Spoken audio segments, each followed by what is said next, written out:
요즘 이 즉 코로나 바이러스 얘기가 언제부터 시작된 거였죠? 얼마나 됐나요?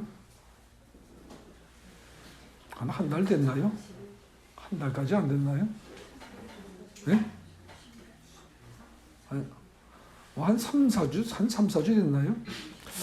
근데 약간 요즘 사람을 보면은요, 누구누구 할 것 없이 전부 이거에 꽉 매여 있습니다. 묶여 있어요. 그죠? 그리고 뉴스를 보면 거의 하루 종일 코로나 바이러스 얘기가 나옵니다. 하루 종일. 그런데도 또 보는 사람들이 어떻습니까? 똑같은 내용이 계속 반복되는데도 여러분들 어떻습니까? 요즘 뉴스 보는 시간이 많아지지 않았습니까? 코로나에 관한 뉴스를 보는 시간이 많아졌습니다. 많은 사람들이. TV에서 그걸 계속 봐댑니다. 그러면서 하루 종일 그걸 묵상을 합니다. 문제를 묵상하고 있는 거죠. 가만히 생각해 보면 세상 사람들이 그런 건 이해가 됩니다. 근데 문제는 믿는 사람들도 똑같이 간다는 겁니다. 믿는 사람들도. 그래서 성경 말씀을 읽거나 성경 말씀을 묵상하거나 찬송을 부르거나 기도를 하는데 드리는 시간이 하루에 한 차례 정도 있거나 말거나 그러면서 그것도 잠깐입니다. 한 시간을 안 넘깁니다. 대부분 사람들이. 그런데 코로나 바이러스에 관한 뉴스를 보면서 보내는 시간은 하루에 수도 없이 아침에 눈 뜨고 출근 준비하는 과정에서 보고 나가고요. 가서도 낮에 시간만 기회만 닿으면 또 보고 틀고 듣고 하고요. 낮에 마찬가지, 저녁 때 들어오자 마찬가지, 밤에 잘 때. 하루에 최소한 3차례, 4차례. 여러분들 요즘 코로나 바이러스 뉴스를 갖다가 하루에 3차례, 4차례 확인 안 하는 분 손 들어보십시오. 난 하루에 한 번 정도만 본다. 3번 이상이다. 손 들어보세요. 그럼 아무도 안 들면 다 중간이에요? 사람은 비슷한지라 마찬가지일 겁니다. 가만히 보니까 저 자신 역시 하루에 3번 이상을 보고 있더라는 거죠. 저 자신 역시. 그러면 목사라는 사람이 하루 말씀을 3번 펴보는 것보다 그리고 한 번 볼 때 그 보는 시간이 예를 들어서 5분, 10분이면 코로나 바이러스에 관한 뉴스를 보는 시간은 한 번 보는 게 아니라 그거보다 많은 횟수를 보고 또 그 뉴스를 보는 시간이 5분, 10분으로 끝나는 게 아니라 훨씬 더 길어진다면 이거는 뭔가 근본적으로 잘못됐다는 겁니다. 성도분 여러분들이 잘못됐다는 게 아니라 목사인 저 자신도 어느덧 보니까 그렇게 돼 있더라는 거죠. 어느덧. 그러고 생각해 보니까 이게 심각한 거예요.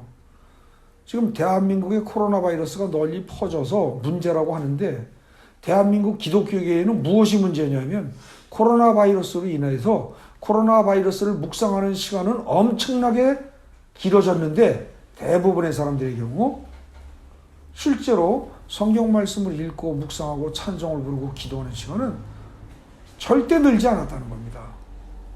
그래서 그 결과 믿는 자나 안 믿는 자나 별 차이가 없이 똑같이 살아가고 있는 모습을 부끄럽고 창피하지만 저 자신에게서부터 발견할 수가 있더라는 거죠. 여러분들 어떻습니까?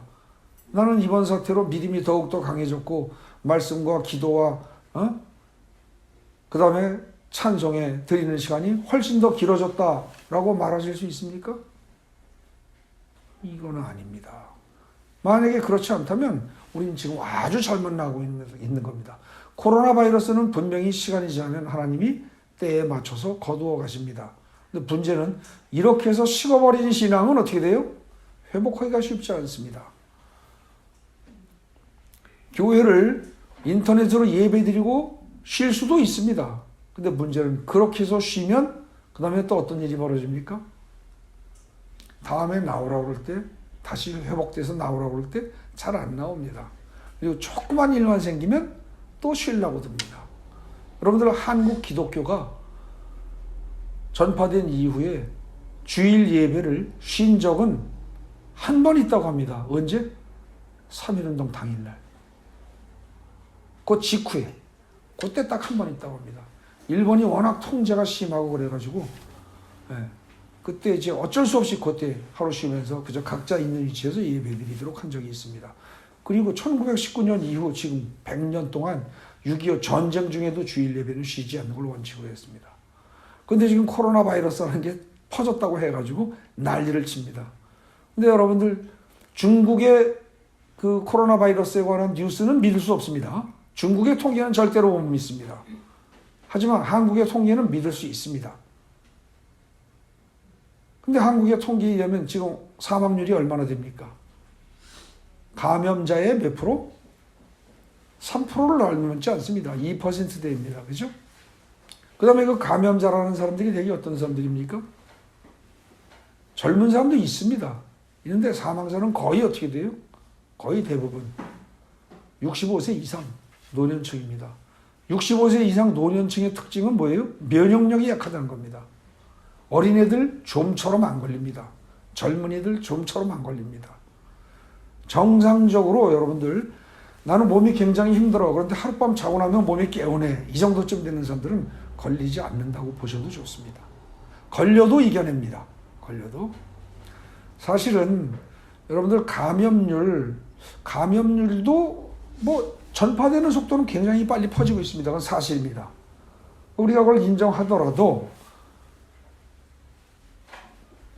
감염된 사람 중에서 사망률은 노년층의 일부에 지나지 않고 그 노년층도 특별한 질병이 없는 사람들은 괜찮단 말입니다. 근데 기저질환이라고 해서 특별히 당뇨라든지 예? 어떤 폐 쪽의 질환을 앓고 있는 사람, 당뇨병을 비롯해서 폐 쪽 질환을 앓고 있는 사람의 경우 그것이 문제가 돼서 사망으로 이어질 확률이 다른 병보다 조금 높다는 것뿐이죠. 근데 실제로 그렇게 겁을 내고 두려워할 일이 아닙니다. 여러분들 전국에서 자동차 사고로 죽어나가는 비율도 적지 않습니다. 6.25 때 전쟁 중에요. 총과 포에 의해서 죽은 사람보다 오늘날에 자동차 사고로 죽는 사람의 숫자가 적지 않습니다. 그러면 사실 우리는 자동차를 무서워해야 됩니다. 여러분들 차 타는 거 겁을 내야 합니다. 자동차 구조를 잘 아는 사람들은 자동차를 타고 고속도로를 달리다가 자동차 바퀴 그 사이에 크랭크 축이라는 게 있는데 그게 이런 식으로 걸려 있습니다. 이렇게.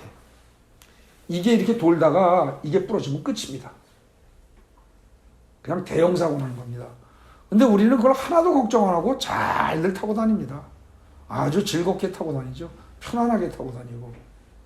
근데 실제로 자동차를 전공한 사람들은 자동차의 구조를 정확히 아는 사람들은 고속도로에서 100km 이상 달리는 것은 자살 행위와 똑같다는 말을 합니다. 아는 사람일수록 그런 염려를 합니다. 근데 우리는 그걸 모르기 때문에 편안하게 잘 삽니다. 지금 코로나 바이러스 사태 자동차 타면서 우리가 사고로 죽을 가능성보다 그다지 크지 않습니다. 그런데 이것이 매스컴이 발달하면서 인터넷이 발달하면서 이게 널리 퍼져나가면서 계속 불안을 부추깁니다. 그 결과 많은 사람들이 두려워하고 겁을 낸다는 거죠. 참 미련한 생각입니다. 참 바보 같은 겁니다. 인생들 참 어리석은 겁니다. 이렇게 살다 보니까 여러분들 어떻습니까? 최근에 밖에 나가지도 않아요. 저는 이제 신방 다니고 뭐하고 하느라고 이렇게 뭐 신방도 부담스러운 집은 끊고 뭐 꼭 필요한 경우는 어쩔 수 없이 갈 경우는 가기도 하고 저는 어쨌거나 외부 활동을 할 거는 합니다. 하는데 하면서 보니까 사람들이 지하철도 이제 잘 안 탑니다. 텅텅 비는 모양입니다. 버스도 잘 안 탑니다. 그리고 가능하면 차 있는 사람들은 몽땅 차로 다닙니다. 그러다 보니까 한동안에는 고속도로상에 차가 별로 없었는데 요즘 차가 다시 많아졌습니다. 대중교통수단을 이용하지 않고 전부 자가용으로 움직이려고 드니까 차가 많아진 겁니다. 참 사람들 민감합니다. 그리고 뭐 마스크 끼면 살아남고 이거 안 끼면 큰일 날 것처럼 생각을 합니다.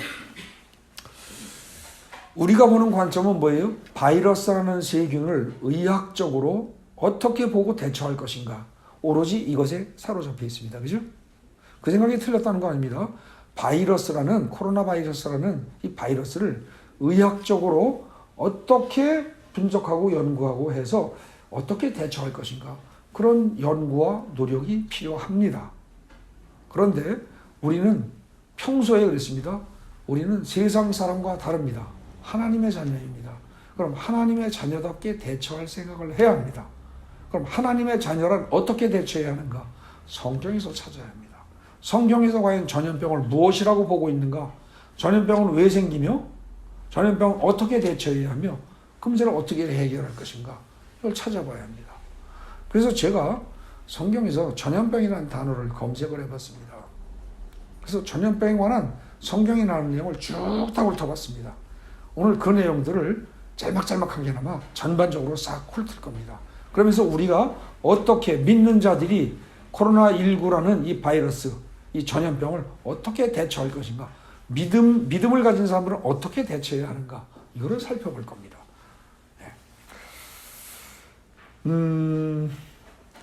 전염병이란 말이 최초로 언급된 것은 출애굽기 5장 3절입니다.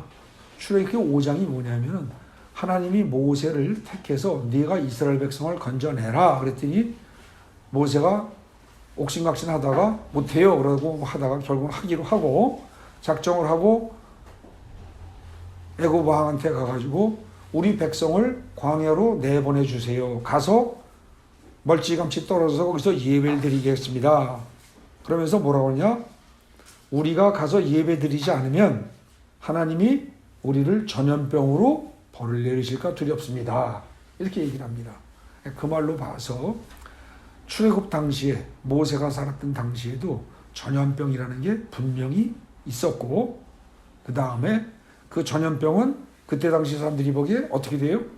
바이러스에 의한 게 아니고 세균에 의한 게 아니고 어떻게 생겨난 것이다? 하나님이 벌로 주는 거다. 이런 생각을 하고 있었다는 겁니다. 아시겠습니까? 자, 그러면 여러분들의 생각이 어떻습니까? 바이러스다, 세균이다, 전염병이다 하는 것이 하나님이 인간들의 죄에 대해서 벌로 주는 것이다라는 생각이 잘못됐습니까? 맞습니까? 안 믿는 사람들은 전부 다 말도 안 되는 소리다 이럽니다. 그러나 믿는 자들에게는 분명히 그건 맞습니다. 맞을 수밖에 없습니다. 그 다음에 점점 그게 드러납니다. 두 번째로 이제 그 이하 살펴보다 점점 그게 드러납니다. 두 번째로 전염병이란 말이 언급된 건 민수기 14장 12절입니다. 근데 여기 민수기 14장 12절은 뭐냐면 12 정탐꾼을 가나안 땅에 보냅니다. 그래서 그들이 살피고 온 이후에 여호수아와 갈렙만이 긍정적으로 대답을 하고 나머지 10명은 전부 다 부정적인 대답을 합니다. 그죠? 그래서 그때 백성들의 불평과 원망이 극심해집니다. 그런 상태에서 하나님이 보시기에 도저히 안 되겠다 싶으니까 모세한테 뭐라고 그러세요? 여러분들 주보에 얘기한 것처럼 내가 전염병으로 그들을 쳐서 멸하고 그럽니다. 그러니까 이 전염병이란 건 만약에 하나님이 허락하셔서 완전히 널리 퍼지면 한 민족을, 한 백성을, 그때 이거 한 200만 정도 보는 건데 이스라엘 장정이 60만이 나왔습니다. 그렇기 때문에 여자들과 아이들 그 가족들을 다 한다고 한다면 200만으로 보는 게 적게 보는 겁니다. 200 내지 250만 봅니다. 근데 이걸 몽땅 깡그리 멸해버리겠다는 겁니다. 깡그리. 전염병으로. 그렇게 멸하고 4개 그들보다 크고 강한 나라를 이루게 하리라. 결국 이건 뭐예요? 병을 허락하시는 이도 보내시는 이도 하나님이시오. 그것을 끊어지게 하는 것도 누구다? 하나님이다 그 얘기입니다. 하나님이 병은 주관하신다 그 얘기예요. 특히 전염병을. 그죠? 그 다음에 세 번째로 전염병이란 말이 언급된 건 사무엘하 24장입니다. 사무엘하 24장의 내용이 이건 귀찮아도 잠깐 펴보시기 바랍니다. 여러분들 성경책 펴보세요.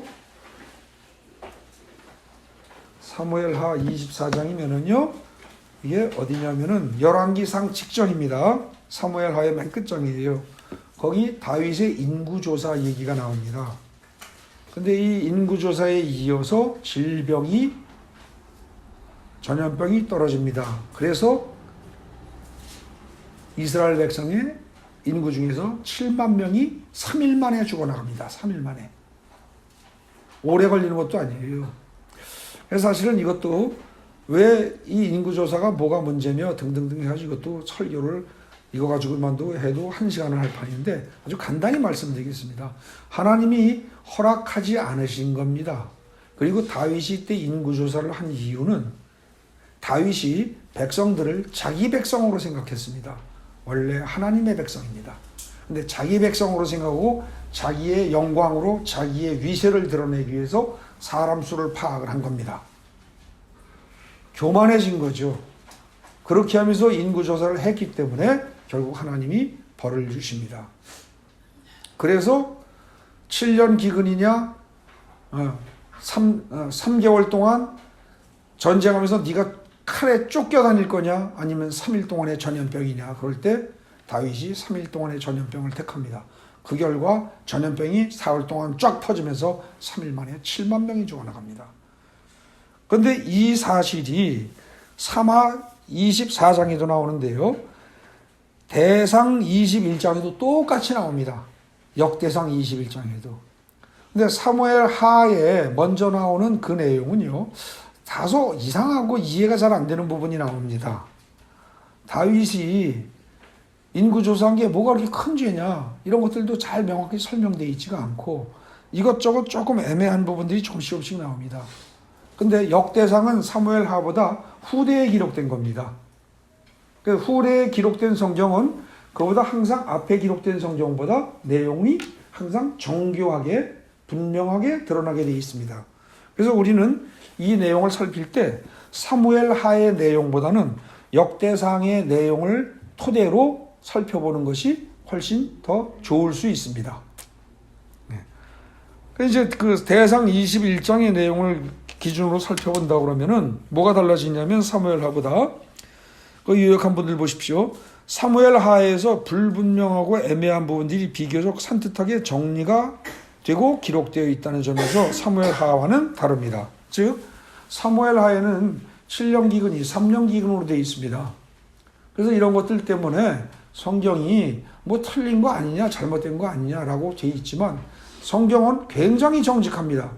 틀리면 틀린 대로 그대로 기록하지 그 다음에 이 기록자가 그걸 갖다 그렇다고 해서 앞에 7년이라는 걸 3년으로 고치지도 않고 뒤에 3년이라는 걸 7년으로 고치지도 않습니다. 틀리면 틀린 대로 그대로 나갑니다. 함부로 손을 못 대는 거예요. 근데 뒤에 것들을 한다면 3년 기근에 역대상 기준하면 3년 기근에 3개월 동안 전쟁으로 쫓기는 거에 3일에 333 구조가 딱 맞아 떨어지죠. 그죠? 그렇게 해서 정리가 되어 있고요. 그 다음에 12절에 보면은요. 역대상 21장 12절에 보면은요.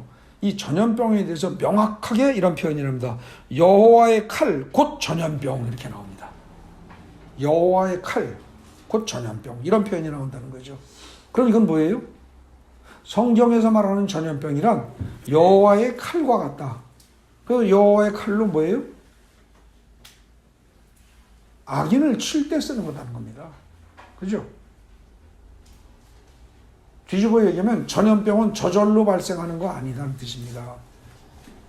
오늘날 우리는 코로나 바이러스가 중국 우한에서 중국 사람들 연구소에서 이게 연구하고 실험하고 쭉 하다가 실수로 퍼뜨렸다는 등 여러 가지 설이 있습니다.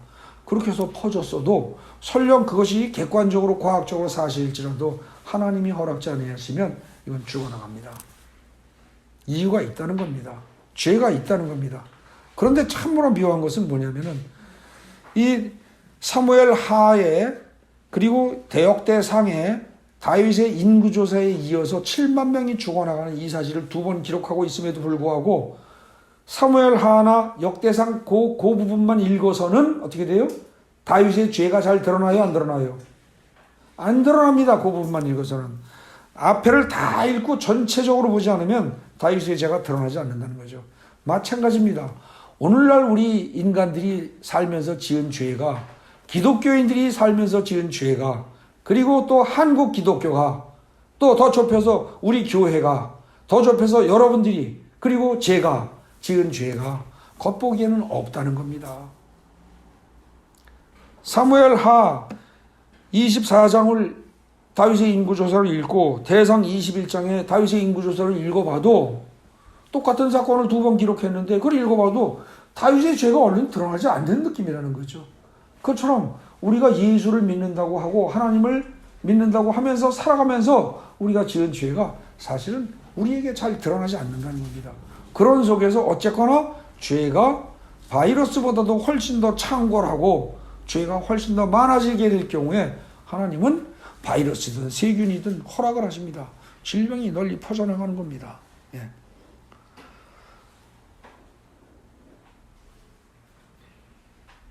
그래서 지금 이 성경에서요, 구약에서 역사서까지 살펴보면은 이 사무엘하와 역대상에서 이 다윗의 인구조사라는 교만한 행동, 하나님이 허락지 않았음에도 불구하고 지가 멋대로 자기를 드러내기 위해서 한 행동을 한 이후에, 지도자가 실수한 이후에 이로 인해서 7만 명이 죽어나가는 사건을 2번 기록하고 있다는 거죠.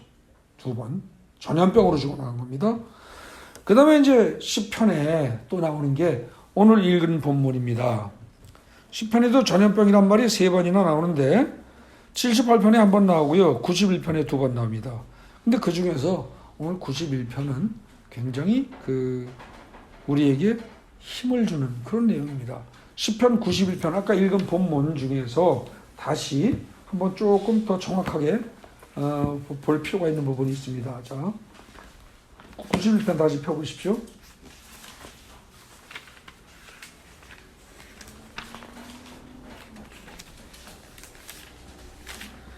시편 91편을 보시면 거기 뭐라 그래요? 1절이 지존자의 은밀한 곳에 거주하며 전능자의 그늘 아래 사는 자여, 이러고 시작합니다. 지존자의, 하나님의 은밀한 곳에 거주하며. 여러분들 육신적으로는 이 세상에 땅을 밟고 살고 있습니다. 이 세상에 똑같이 삽니다. 안 믿는 사람하고 똑같이. 그러나 영적으로, 심령으로는, 마음으로는 여러분들이 하나님이 계시는 세상이 알지 못하는 하나님 나라에 여러분들의 마음이 가 있어야 합니다. 그럴 때 여러분들은 지존자의 은밀한 곳에 거주하는 사람입니다. 그리고 그럴 때 여러분들이 전능자의 그늘 아래 사는 자입니다. 세상이 코로나 바이러스로 아무리 어수선하고 뒤숭숭하고 뉴스에서 하루 종일 그걸 보도한다 할지라도 여러분의 마음은 나는 하나님 나라에 가 있다. 하나님이 나를 지키신다. 하나님 나라에 내가 가 있는데 어찌 바이러스가 나를 건드릴 수 있어야 하는 믿음이 있으면서 편안할 수 있어야 한다는 겁니다. 그런 자는 어떻게 돼요? 그렇게 사는 자는 아무 문제가 없어요. 근데 그런 자는 어떻게 생각만 그렇게 하는 게 아니라 실제로 말이 어떻게 됩니까? 2절 보십시오. 나는 여호와를 향하여 말하기를 그는 나의 피난처여 나의 요새요 내가 의뢰하는 하나님이라, 이렇게 말할 거라는 거예요. 그 다음 보십시오. 이는 그가 너를 새 사냥꾼의 올무에서와 심한 전염병에서 건지실 것이미로다. 여러분들 복음성가에서 사냥꾼의 올무에서 이런 가사 기억나시죠? 그건 많이 기억나는데 전염병에서, 심한 전염병에서 기억납니까? 이건 기억 안 납니다. 그죠? 근데 오늘 성경은 분명히 여기 심한 전염병에서 그럽니다. 이 심한 전염병, 성경에 말하는 심한 전염병이라면 어느 정도예요? 이스라엘 백성이 3일 만에 아까 7만이 죽어나가는 것, 3일 만에 7만이 죽어나간다. 이건 심한 전염병입니다. 그에 비하면 지금의 코로나 사태는 이건 3번의 피입니다. 이건 심한 거 아니에요. 겁낼 게 아니라는 겁니다. 근데 인간들은 이거 가지고 난리 법석을 떱니다. 이거 가지고 뭐 곧 세상 망할 것처럼, 곧 죽을 것처럼, 이것 때문에 뭐 종말이 올 것처럼, 대한민국 몽땅 다 죽을 것처럼 소동을, 난리 소동을 일으키는 거죠. 천만의 말씀입니다. 그러지 않습니다. 그 다음에 4절 이하 쭉 보십시오. 그가 너를 그의 깃으로 덮으시니 내가 그의 날개 아래 피하리로다. 그 다음에 5절부터 보세요.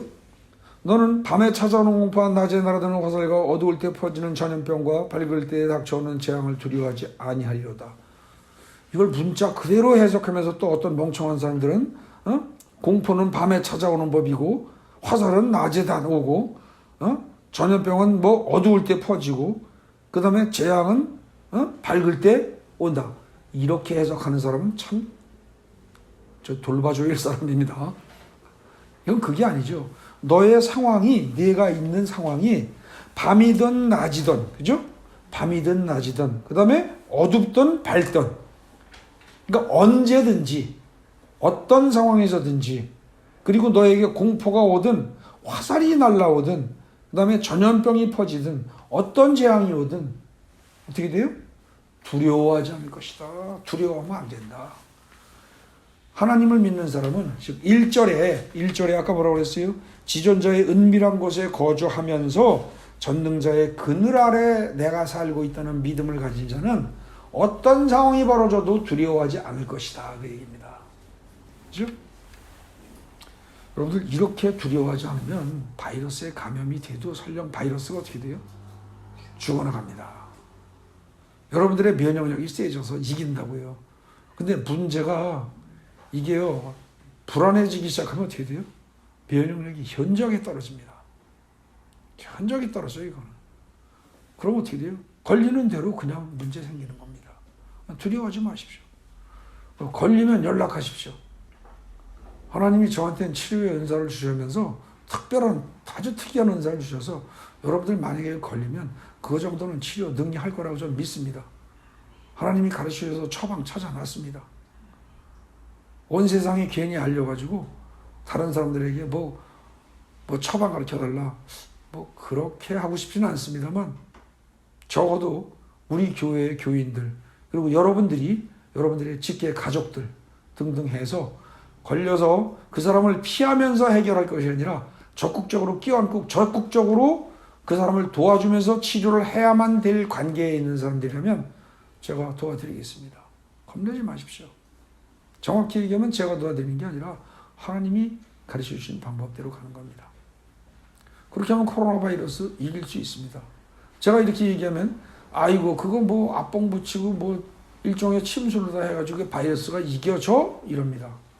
참 딱한 사람들입니다. 왜요? 알코올도 안 쓰고 소독약도 안 쓰고 바이러스를 이길 수가 있어? 이렇게 말하는 사람들 참 딱한 사람이에요. 왜 딱하냐? 그들의 머릿속에는 오로지 뭐예요? 과학적이고 합리적인 생각만 들어있는 사람들입니다. 여러분 성경을 처음부터 끝까지 읽어보십시오. 과학적이고 합리적인 이야기가 나오는 경우가 어디 있습니까? 없습니다. 기사와 이적으로 사람이 병으로 죽어나가고 어떻게 보면 전염병으로 많이 죽어나가고 했던 그것이 언제입니까? 출애굽기입니다. 그죠? 장자가 다 죽는 사건 벌어졌죠. 장자가 다 죽는데 그거는요 정말 심각한 겁니다. 집집마다 둘째 아들이 죽으리라 그러면은 외아들만 있는 집은 안 죽습니다. 맞죠? 그럴 거 아니에요. 근데 집집마다 장자가 죽으리라라는 말은 어떻게 돼요? 집집마다 죽은 사람이 반드시 하나는 있을 것이다 이 얘기입니다. 맞습니까? 그러니까 출애굽 당시에 그 마지막 날 이스라엘 백성들 문에 설주와 인방에 양의 피를 뿌리고 살아난 사람들 빼놓고 나머지 사람들은 설령 이스라엘 백성이라도 그 말을 안 믿고 양의 피를 바르지 않은 사람은 그 집의 장자는 다 죽었단 말입니다. 그 식으로 지금 우리 한국의 코로나 바이러스로 집집마다 한 명씩 장자가 다 죽어나간다고 해보십시오. 이게 전국이 난립니다. 아마 중국에 지금 그 사태가 벌어지면 중국 정권 무너질 겁니다. 망할 겁니다. 한국에 그 사태가 벌어지면 천하 없는 사람도 정권 무너집니다. 망합니다. 굉장히 심각한 거예요. 근데 그런 그 출애굽 당시에 그 장자가 다 죽어나간 그 사건을 손에 쥐고 좌지우지하는 분이 하나님이십니다. 바이러스를 이용했다고 말도 안 나옵니다. 그 사건에서. 그죠? 그냥 죽음의 영이 그냥 훑고 지나가면 그냥 죽어나가는 겁니다. 아무런 뭣도 없이. 그게 과학적으로 뭐다 설명할 뭣도 없고 아무것도 없어요. 그냥 죽어나가는 거예요. 그리고 딱 그렇게 해서 하룻밤 싹 죽일 거 죽이고 하룻밤 만에 어떻게 돼요? 또 깨끗이 끝나는 겁니다. 하나님이 하시는 거예요. 여러분들이 출애굽 사건에서 모세가 그때 이끌어가면서 10가지 재앙, 그 중에서도 마지막에 장자들의 죽음이라는 재앙을 정말로 믿는다면 그 재앙을 내리기도 하시고 걷어가시도 하는 하나님을 믿을 수밖에 없고, 그죠? 그걸 믿는다면 여러분들이 지금 코로나 바이러스를 두려워한다는 거는 이건 말이 안 되는 겁니다. 논리적으로 앞뒤가 안 맞는 거예요. 믿음이 적은 겁니다. 잘 생각해 보십시오. 겁내지 마십시오. 저도 걸릴 수 있습니다. 저도 나이 65세입니다. 걸릴 수 있어요.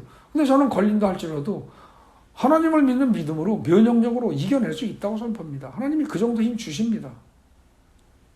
그 정도 자신 없이 뭐 하나님 믿는다고 큰 소리 칠 수 있겠습니까? 여러분들 그 믿음 가지셔야 됩니다. 그렇다고 뭐 손 씻기라든지 마스크 쓰는 거라든지 하지 말자는 얘기는 아닙니다. 하십시오 하는데 그 대신 여러분들 마음속에 조금 더 불안이 있어서는 안 됩니다. 그리고 그 불안으로 인하여 여러분들의 생활 패턴이 바뀌면 안 됩니다. 하루 종일 뉴스에 코로나 뉴스에 하루 종일 TV에 시선이 가 있고 하루 종일 귀가 그쪽으로 가 있고 그러면서 불안해하고 그러면서 이렇게 뭐 마스크를 많이 산 걸로 기뻐하고 그걸 못 사서 불안해하고 그리고 남을 만나길 거부하고 이러기 시작하면 여러분들 생활이 정상이 안 됩니다. 그렇게 되면 어떻게 되냐? 몸에 힘이 넘치고 건강한 젊은이들은 남을 만날 일이 없으니까 어떻게 돼요? 시간이 남아 돌아갑니다. 그리고 할 일이 없으니까 게을러집니다. 나태해집니다. 또 몸에 기운이 딸리는 나이가 먹은 사람은 어떻게 돼요? 평소에 하던 기본적인 운동을 못합니다. 그러니까 무기력해집니다. 현저하게 이 체력이 저하됩니다. 그게 상태가 계속되면 어떻게 돼요? 젊은이들은 무기력증에 게을러지면서 그래도 버티는데 나이가 먹고 체력이 딸린 사람들은 체력이 떨어지면서 운동 부족으로 동시에 뭐예요? 우울증이 나타납니다. 우울증이 나타나기 시작하면 그 다음에 어떻게 돼요? 신앙은 엉망진창이 되어버립니다. 여러분들 우울증이라는 게 코로나 바이러스보다 훨씬 무서운 겁니다. 코로나 바이러스는 걸려도 자살은 하지 않습니다. 그런데 우울증은 걸리면 자살을 합니다. 코로나 바이러스는요, 그래도 걸려도 날려고 발버둥이라도 치고 애를 쓰고, 맛있는 거 먹으면 맛있는 줄이라도 하는데, 우울증에 걸린 사람들은 아무것도 안 됩니다. 제가 보기에는 한국 전체가 지금 우울증에 빠져들 상황이라는 겁니다. 그게 문제입니다. 코로나 바이러스를 두려워할 것이 아니라 여러분들의 마음을 지키시기 바랍니다. 잠언에서도 분명히 어떻게 돼요? 무릇 지킬 만한 것 중에 뭘 지켜라? 네 마음을 지켜라 이렇게 되어 있습니다. 근데 지금 우리는 코로나 바이러스로 마음이 무너지고 있는 상황이라는 거죠. 마음이 흔들리고 있는 상황이고 이게 훨씬 더 심각한 겁니다. 다시 시편 91편 거기 그 이하 쭉 읽어보십시오. 거기 읽어보면요 여러분들 평소에 많이 들어서 읽고 그래도 들어서 알던 기절도 더러더러 나옵니다. 뭐가 있어요? 아까 3절에 너를 새 사냥꾼의 올무에서 건지실 것이다. 이거 복음성가에서 들어서 아는 바고요. 그 다음에 쭉 보다 보면 또 뭐가 나와요? 여러분들 들어서 아는 소리. 11절 12절 있죠. 11절 12절. 천사들을 명령해서 너를 붙들어 발이 돌에 부딪히지 않게 하실 것이다 라는 말. 이거 뭐였어요? 마귀가 예수님 시험할 때 성경 구절 인용해가면서 아는 척한 거였잖아요. 그죠? 그게 시편 91편입니다. 너 지나가는 김에 여러분들의 지식도 좀 보강을 하면서 갑시다. 그 다음에 14절 15절 보십시오. 이것도 유명한 구절이죠. 14절. 그가 나를 사랑한즉 내가 그를 건지리라. 그가 내 이름을 안즉 내가 그를 높이리라. 자, 그가 나를 사랑한즉 내가 그를 건지리라 그랬어요. 그가 나를 사랑한즉. 사랑한다는 말은 여기서 그가 인간 중에 어떤 인간이 나 하나님을 사랑하면 내가 그를 건진다고 그랬어요. 그죠? 근데 진짜 하나님을 사랑하는 그런 사람이라면 어때요? 하나님을 일단 믿습니다. 그죠? 일단 믿어요. 마치 어린애가 엄마를 무조건 믿듯이. 사실 엄마는 여자이기 때문에 팔 힘이 약합니다. 그죠? 그런데 2층에서 불이 났을 때 뛰어내려 그러면은 밑에서 엄마가 손 이렇게 하고 있으면 어린애일수록 어떻게 돼요? 말귀만 알아듣는다면 별로 의심 없이 뛰어내릴 겁니다. 엄마를 믿는 거죠. 엄마를 사랑하는 겁니다. 사랑은 믿음으로 통합니다. 그래서 사실 거기에 그 유명한 기절 중에 하나인데 우리가 많이 인용하는 14절 하나님이 이르시되 그가 나를 사랑한즉 내가 그를 건지리라. 그가 내 이름을 안즉 내가 그를 높이리라. 여러분들은 주님을 사랑한다고 수없이 고백을 하시고 계시고 또 주님을 안다고 생각을 합니다. 그러면 어떻게 돼요? 주님이 어떻게 한다고요? 건진대요. 그리고 높인대요. 이거를 믿으셔야 됩니다. 이게 말씀을 믿는 겁니다. 그리고 15절에 뭐라 그래요? 그가 내게 간구하니 내가 그에게 응답하리라. 그들이 환난당할 때 내가 그와 함께하여 그를 건지고 영화롭게 하리라. 환난당할 때 어떻게 해요? 내가 그를 건지고 그리고 그를 건지고 영화롭게 하리라 이럽니다. 그죠? 근데 요거 비슷한 기절이 시편 50편 가보십시오. 하나 더 찾을 필요가 있습니다. 거기 지금 제가 주보에 요약은 안 했습니다. 시편 50편 15절 가십시오. 환난 날에 나를 부르라. 내가 너를 건지리니 네가 나를 영화롭게 하리로다. 이런 기절이 나옵니다. 여러분들 오늘날 코로나 바이러스가 두렵습니까? 불안한 생각이 듭니까?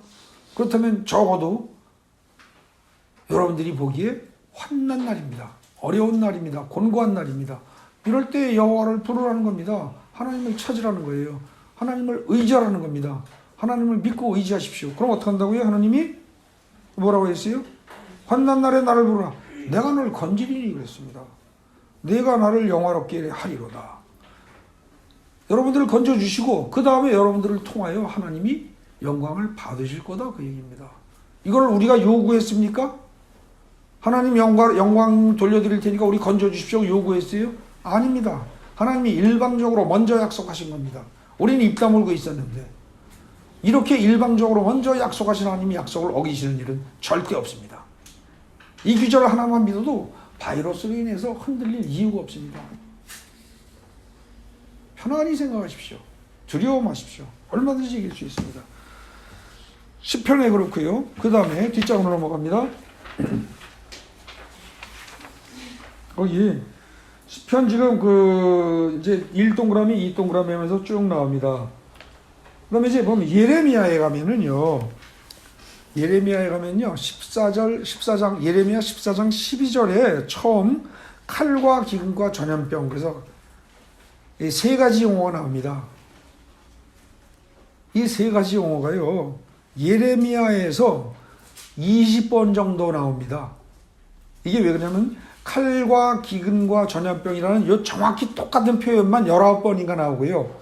여기 조금 변형돼서 나오는 거 등등등 해가지고 하나 정도 빠졌다든지 뭐 이렇게 할 것 같으면 한 25번 정도 나옵니다. 그러니까 대략 잡아서 이 횟수가 중요한 게 아니니까 칼, 기근, 전염병이라는 이 세 가지가 20번 나온다 이렇게 해서 기억을 해 두십시오. 그런데 이게 무슨 의미가 있느냐?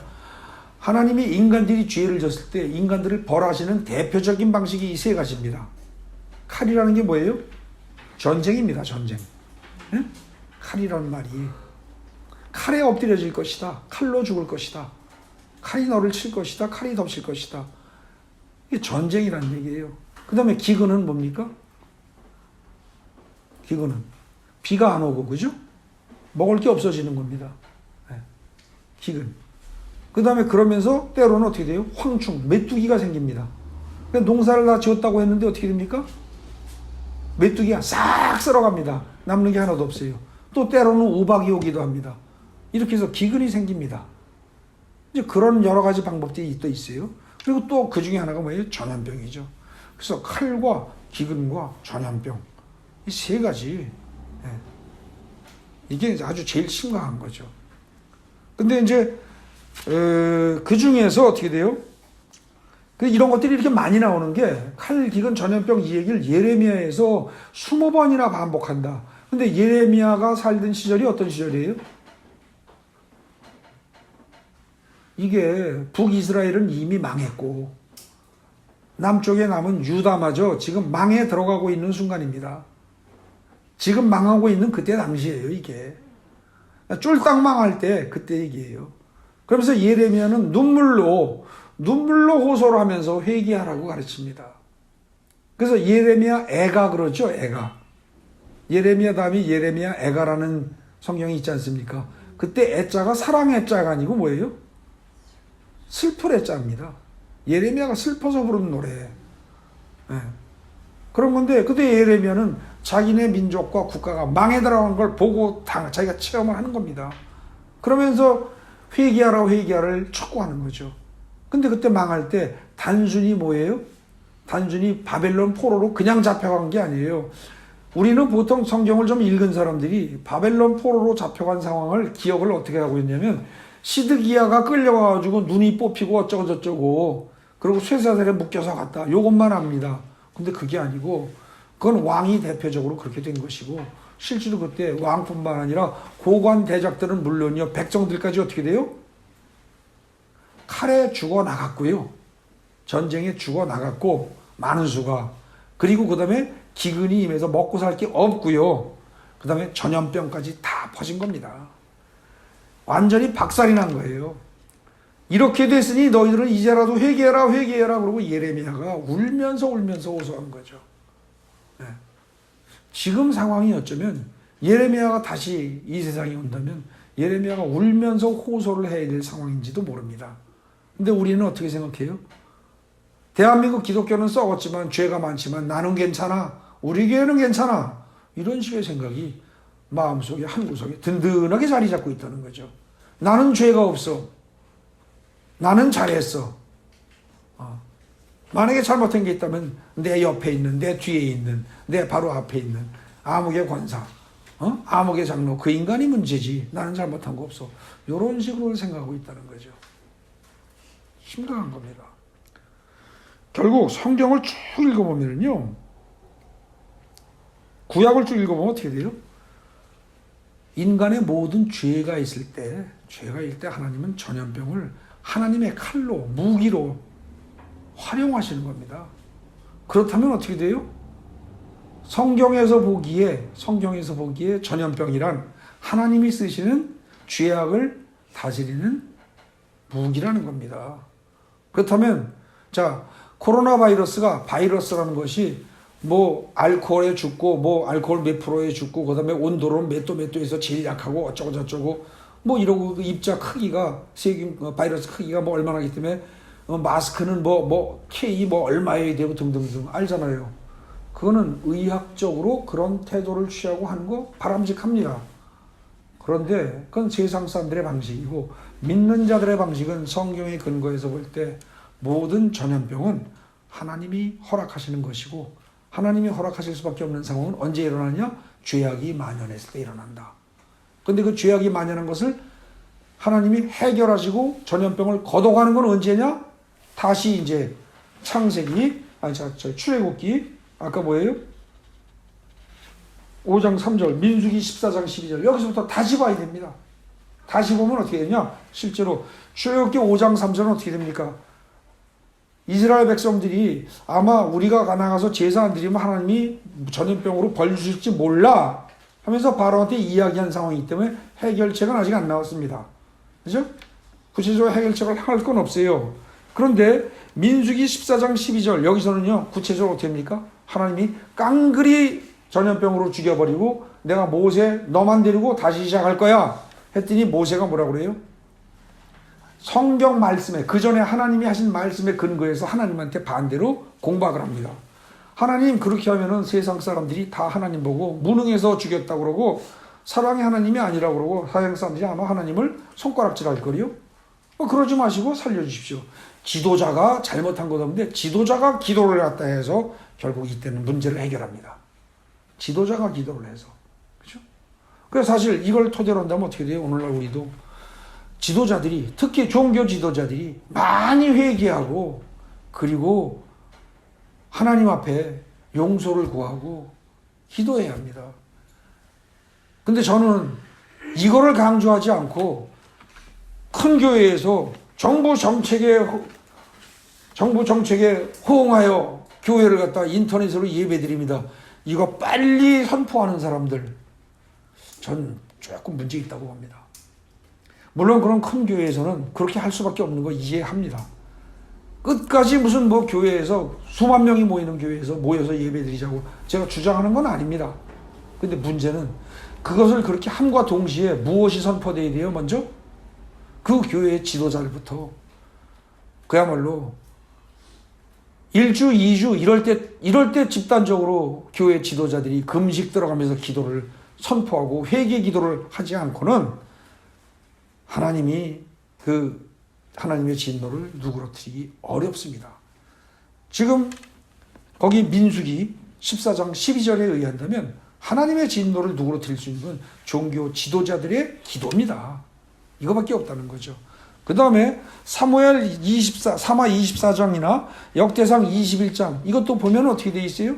결국 이 3일간의 비용이 퍼져서 7만 명이 죽고 이게 예루살렘의 주민들을 다 치려고 천사가 내려왔을 때 이걸 갖다가 멈추게 하는 사건이 뭐냐? 다윗이 결국은 뭐예요? 오르난의 타작마당에서 예배를 드리는 겁니다. 제사를 드리는 거예요. 그 오르난이라는 이름이 그 사무엘하에서는 오르난이라고 아닌 거고 아라우나라고 되어 있습니다. 그래서 우리가 보기엔 한쪽에서는 오르난이고 한쪽에 아라우나니까 글자 네 글자에 세 글자의 차이가 나고 이건 전혀 다른 사람 이름 아니냐 그러는데 이건 히브리어 구조를 알면 이거는 사실은 어떻게 돼요? 그리고 히브리어가 원래 모음이 없이 자음으로만 기록되어 있었다는 사실을 기억한다면 어떻게 되냐? 이거는 읽는 발음상의 차이일 뿐 동일 인물로 봐도 무방합니다. 네? 그래서 혹시 여러분들 그 사무엘하 21장하고 사무엘하 24장하고 역대상 21장을 읽으면서 그런 차이 나는 것을 더 거기에만 신경을 쓰면서 성경이 틀렸네, 성경은 믿을 게 못 되네 이런 소리 하지 마시고 여기서 말하고자 하는 근본적인 취지는 뭐다? 모든 전염병은 하나님이 다 주관하시고 그걸 갖다가 푸는 것도 하나님의 진노를 우리가 회개하고 주님이 기뻐하시는 올바른 제사를 드림으로써 해결할 수 있다는 사실. 예? 그거를 지금 이 사무엘하 24장이나 역대상 21장에서 얘기하고 있는 겁니다. 그러니까 우리의 올바른 신앙생활을 우리가 유지할 때 이 지금 전염병은 물러갈 수 있는 겁니다. 여러분들 알코올을 살라고 들고 마스크를 많이 살라고 애쓰지 마시고 적어도 믿는 자들이라면 매일매일 집에서 예배드리시고 기도하시고 내 믿음 하나가 흔들리지 않게 코로나로 인해서 흔들리지 않게 그거를 잘 하실 때 하나님은 대한민국 전체에서 코로나를 걷어가실 수 있단 말입니다. 여러분들 한 사람 한 사람이 잘하면 그거 걷어가신단 말입니다. 그거 어디서 할 수 있어요? 아브라함 얘기에서 어떻게 됩니까? 소돔과 고모라를 완전히 멸할 때 그때 어떻게 됐어요? 아브라함이 저 성에 의인이 50명만 있으면 살려주실 겁니까? 그랬다가 45명이면요, 40명이면요, 30명이면요, 20이죠, 10이면은요, 까지 갔잖아요. 근데 하나님이 10명만 있어도 내가 성을 멸하지 않겠다 그러셨습니다. 그죠? 의인이 10만 있어도. 그 식으로 양보하시고 살리고 건지시려고 생각하시는 하나님이시라면 여러분들 지금 대한민국에 기독교 계통이 다 썩었다고 하더라도 종교 지도자들이 다 썩었다 할지라도 평신도 중에 의인 10명만 있으면 코로나 바이러스 물러간다는 얘기입니다. 안 그렇습니까? 여기서 나는 나 빼놓고 다른 사람들이 그 정도에 있겠지 이러지 마시고 여러분들이 우선 여기서 10명 넘지 않습니까? 이 사람들만이라도 간절하게 믿음을 가지고 기도하면서 나가면 될 거라는 거죠. 우리 교회가 그런 식으로 한다면 다른 교회도 있을 것이고 그렇게 하면서 능히 이겨낼 수 있다 그런 얘기입니다. 예. 그래서 역대상에서나 사무엘하에서 나오는 이 다윗의 행동을 보면 올바른 예배를 드리는 자, 올바른 제사를 드리는 자니까 올바른 예배를 드리는 자 그런 자들이 있을 경우에 하나님은 진노를 거둬가실 수 있다는 거죠. 시편에서는 어떻게 됩니까? 말씀을 믿는 자입니다. 말씀을 믿는 자예요. 그러면은 얼마든지 이길 수 있다는 겁니다. 예. 그 다음에 예레미야에서는 끝까지 회개를 촉구하는데 끝까지 여기서 우리가 주의할 건 뭐예요? 너희 전염병만 가지고 지금 코로나19라는 바이러스가 이렇게 퍼지는 이거 가지고 부들부들 떨고 교회를 문을 닫고 예배를 문을 닫고 모든 건 문을 다 닫으면서 그러면서 신앙을 더 살려나가고 신앙을 키우는데 힘을 쓸 노력을 안 한다면 어떻게 돼요? 성경대로라면 전염병은 이미 왔습니다. 그 다음에 또 뭐가 올 수 있어요? 기근이 올 수 있습니다. 또 뭐가 올 수 있습니까? 칼이 올 수 있습니다. 그 얘기입니다. 그것 때문에 예레미야는 지금 어떻게 돼요? 20번이나 칼과 기근과 전염병이라는 세 가지를 20번이나 반복해가면서 강조하고 있다는 거죠. 지금 여러분들 지금 이 상황이 가장 극악한 상황이 아니에요. 더 극악한 상황은 우리 믿는 자들의 믿음이 신통찮을 경우에 전염병뿐만 아니라 칼과 기근이 올 수도 있다는 겁니다. 여러분 오늘날의 기근은요 그냥 얼핏 보기에 안 올 것 같죠? 천만의 말씀입니다. 여러분들 일단 코로나 바이러스가 퍼진다 그러니까 라면에 뭐에 비상식량 지금 동이 났지 않습니까? 그죠? 이렇게 해서 만약에 이게 공급이 제대로 안 된다든지 조금 더 적어가면서 일이 악화되면서 그러기 시작하면 기근은 시작되는 겁니다. 챙겨놓은 사람들은 챙기겠지만 없는 사람들은 준비하는 사람들은 굶어 나갈 테니까요. 그죠? 그러면서 기근이 자연적인 기근이 오는 게 아니라 사회적인 이유로 기근이 올 수 있다는 거죠. 이러면서 우리가 모든 것이 약해진 상황에서 북한이 움직이지 않는다고 중국이 움직이지 않는다고 뭘로 장담할 수 있습니까? 우리가 정신 똑바로 차려야 됩니다. 그래서 성경 말씀에 근거한다면 자 거기 보십시오. 요약 및 결론 보겠습니다. 전염병은 발생 원인과 전염의 과정, 전염의 질병의 메커니즘을 비롯해서 각종 특성 이런 것들을 정확히 알아야 대처할 수 있습니다. 그런데 코로나19라는 이 전염병을 의학적 관점에서 본다면 이건 분명히 호흡기로 전염되는 질병입니다. 그래서 마스크를 써야 합니다. 그리고 손을 통해서 균이 혹은 코를 통해서 코나 입으로 들어갑니다. 그죠? 피부에 그냥 닿는 걸로는 문제가 안 생깁니다. 근데 눈이나 코나 입, 이 연약한 피부, 점막이 있는 곳에 균이 닿게 되면 문제가 생깁니다. 그래서 제일 조심해야 할 게 마스크를 써서 코 부분을 방어하는 일이요. 또 하나는 뭐예요? 손을 자주 씻어서 이 손이 눈이나 입에 닿지 않도록 하는 겁니다. 이건 의학적으로 분명히 맞는 얘기고 우리가 지켜야 할 사항이기도 합니다. 그런데 아무리 지켜도 어떻게 돼요? 성경의 말씀대로라면 어떻게 됩니까? 하나님이 하시고자 하면 7만 명을 3일 만에 깡그리 죽입니다. 하나님이 하시는 일은요, 항상 과학적인 방식으로만 진행되지 않습니다. 여러분들 출애굽할 때 그 사건이 모든 사건들이 과학적인 방식으로 다 일이 진행이 됐습니까? 전혀 아닙니다. 어떻게 보면 비과학적이고 비논리적인 방식으로 하나님 일을 다 하십니다. 왜? 그렇게 해야만 어떻게 돼요? 사람들이 이건 진짜 하나님이 하셨네라고 믿을 것이기 때문에. 예? 홍해물이 갈라질 때 평평하게 이렇게 갈라지면 나중에 과학자들은 뭐라고 그래요? 야, 우리나라 진도 앞바다도 거기도 물이 이렇게 갈라져. 그 다음에 서해에 가면 어딥니까? 저기 어디죠? 저 대부도, 제부도 뭐 그런 데 있죠? 거기도 물때에 따라서 물이 이렇게 갈라져서 길이 나타납니다. 그죠? 홍해도 그런 식으로 설명해 버릴까봐 하나님은 그렇게 안 하시는 거예요. 이렇게 수직으로 갈라지게 하시지. 근데 그거는 자연법칙에 위배되는 겁니다. 하나님이 하시는 일은 우리가 보기에 비과학적이다가 아니라 일부러 비과학적인 방법을 쓰십니다. 그런데 그렇게 했을 때 너희들이 믿는 자는 살 것이야 아니면 죽으리라 이겁니다. 양을 잡아가지고 문의 입구에다가 그 피를 발랐다고 바른 사람은 살고 안 바른 사람은 죽는다? 그게 과학적으로 합리적으로 설명이 돼야 안 돼요. 말도 안 되는 얘기예요. 그거는. 그리고 그때 당시 사람들도 그걸 압니다. 다. 여러분들 이스라엘 그 출애굽 당시에 그때 그 사람들이요 수준이 굉장히 높았어요. 그 고고학적 자료들을 그 동원해서 판단하면은요 출애굽 당시에 그때 애굽의 사람들이 뇌 수술을 했다는 흔적들이 있고요. 뇌 수술을 했단 말입니다. 그리고요 또 그 모세 오경 중에서 레위기에 보면 거기에 어떻게 됩니까? 나병에 걸린 환자는 격리해야 한다든지 그들이 입고 있던 옷이나 모든 걸 다 어떻게 해라? 씻고 태우고 해야 한다 이런 얘기가 나오죠. 굉장한 의학 지식이 있었다는 얘기입니다. 그런 그들이 문에다가 피를 찍어 바르면 그러면 살고 양피를 바르면 살고 그거 안 하면 죽을 것이다. 그 말이 과학적 합리적으로만 생각하는 사람이라면 그때 당시에 믿어졌겠어요? 안 믿어졌겠어요? 안 믿어집니다. 근데 지 과학 지식을 내세우면서 그거 안 믿은 인간들은 죽는다는 거예요. 근데 그냥 어리숙하게 바보인 척하고 그 말 그대로 믿고 그거 바르는 사람들은 다 산다는 거죠.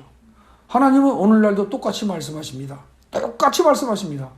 코로나를 퇴치하는 방법으로 하나님이 뭔가 가르쳐 주실 때 알코올을 몇 프로로 섞어 써라 무슨 화공약품을 뭐를 써라 이러실 것 같아요? 전혀 그러지 않습니다. 전혀 그러지 않습니다. 성경 말씀에 근거해서 뭐 이를테면 하나님을 믿으니 나를 믿으라 라든지 여러분들 믿음에 관한 수많은 말씀들이 있죠. 시편 91편 말씀 이거를 갖다가 믿고 그대로 하루에 10번씩 암송을 해라라든지 그러실 수도 있습니다. 그 다음에 더 긴 말할 거 없다. 임마누엘 하나님이 우리와 함께 계시다. 그 말을 하루 종일 묵상을 해라. 이러실 수도 있습니다. 나의 힘이 되신 여호와여 이런 기절을 갖다가 묵상을 해라. 그럴 수도 있습니다.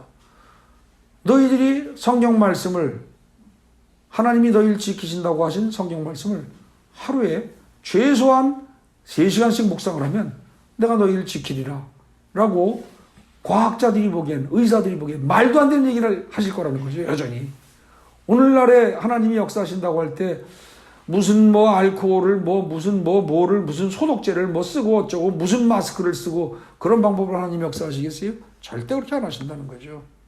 근데 이렇게 성경에 이미 나와 있는 시편 91편이라든지 임마누엘이라는 말이라든지 여러분들 주보에 지금 맨 밑에 두 줄 요약한 겁니다. 마지막에 거기에 나의 힘이 되신 여호와여 혹은 두려워 말라 내가 너와 함께 함이니라 등등 수없이 우리를 지키시겠다고 약속하신 이 약속의 말씀을 믿고 앞으로 나가라. 그러면 살리라. 이렇게 말씀을 지금 와서 하신다고 합시다. 그래도 믿고 하는 사람이 있고 안 믿고 안 하는 사람이 있다는 거죠. 교회 다니는 사람 중에서도. 아시겠습니까? 여러분들 절대 두려워하지 마십시오. 조심하는 건 좋습니다. 근데 두려워할 이유는 하나도 없다는 거죠. 그것 때문에 여러분들의 생활 패턴이 바뀌면 안 된다는 겁니다. 하루 종일 머릿속에 코로나 바이러스가 들어와 있으면 안 됩니다. 하루 종일 뉴스에 관심이 가 있으면 안 됩니다. 그냥 정상적으로 즐겁게 생활하십시오.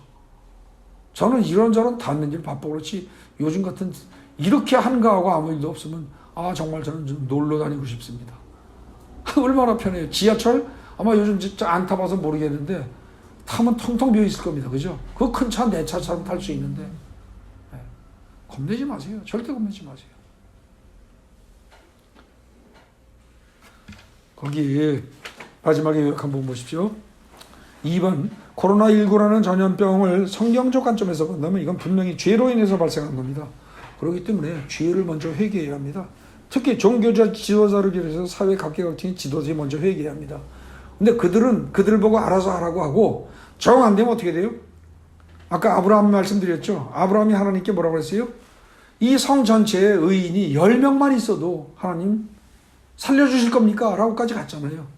그때 반드시 훌륭한 사람, 지도자 그거 아니었어요. 그죠? 여러분들이 10명만 있어도 성 전체를 살리는 그런 의인이 될 수 있다는 겁니다. 그래서 우리가 회개하고 먼저 기도해야 돼요. 근데 어떻게 하느냐? 이때 중요한 것이 예수의 피공로에 의지해서 그죠? 모든 것이 해결이 돼야 합니다. 예수의 피공로에 의지하여 자신의 죄를 씻고 자신이 정결하게 됐음을 믿고 또 시편 91편처럼 하나님의 인도하심을 믿어야 합니다. 보호하심을 믿어야 합니다. 하나님이 우리를 보호하시면 우리의 심령이 먼저 강해질 겁니다. 그리고 더 나아가서 육신의 면역력이 증가됩니다. 그렇게 되면 코로나 바이러스에 감염이 된다고 할지라도 그걸 이겨낸다니까요. 여러분들이 믿음이 좋으면 코로나 바이러스가 안 들어오는 게 아닙니다. 세상이 다 감염되는데 안 들어오게 하겠어요?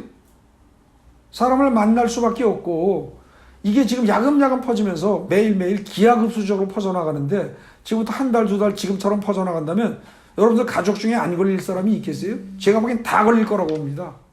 시간차만 있을 뿐. 근데 다 걸린 상태에서 문제는 뭐냐? 그 다음에 이겨낼 수 있느냐 아니냐? 내 면역력입니다. 근데 내 면역력이 정말로 극대화되느냐 아니냐를 결정짓는 건 뭐예요? 내 마음이 불안에 떨고 있는가 아니면 믿음으로 든든히 서 있는가 이겁니다.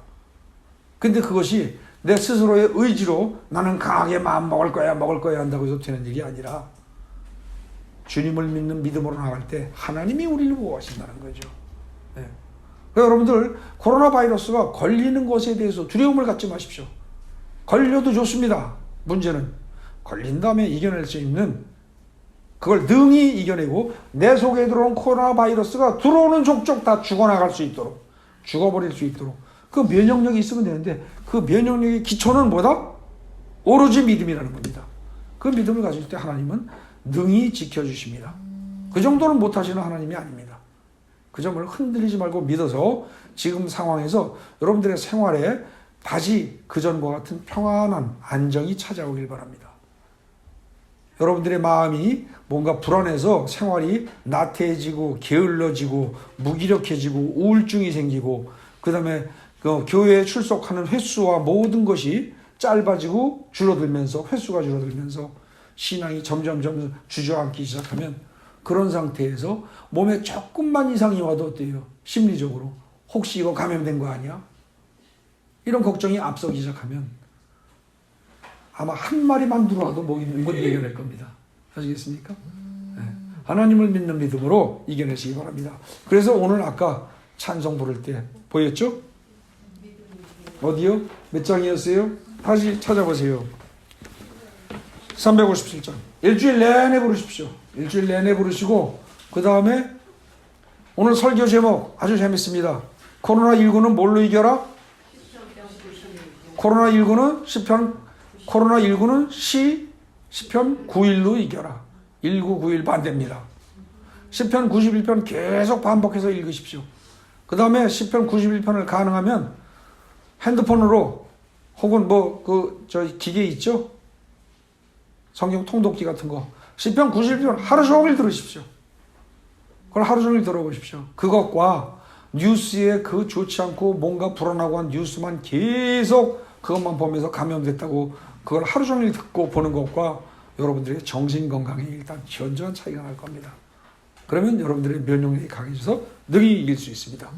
그래서 지금 같은 상황에서 믿음으로 전 국가적인, 전 세계적인 이 난국을 타개해가는 믿음의 자녀들 되시기 바랍니다.